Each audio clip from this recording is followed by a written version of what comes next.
So here's my tip. You don't release their score until they respond to your feedback.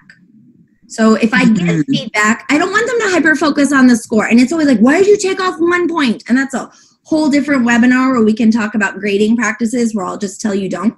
You should join Star Saxton's Facebook group, teachers throwing out the grades. She's got some great tips on how you can go gradeless.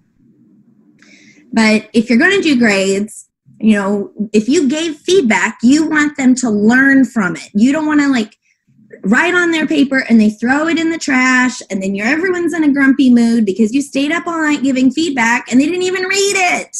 That makes me grumpy. When you look at the article by Susan Burkhart, she points out that a lot of the research does indeed support that, you know, it's not a value add to give a grade with feedback, but then it also talked about the kind of feedback. Is the feedback informative or is it judgmental? Because how the student takes in the feedback impacts how they perceive the feedback. Is it even being feedback? And the grade part influences there a little bit in the fact of the type of the feedback that you give.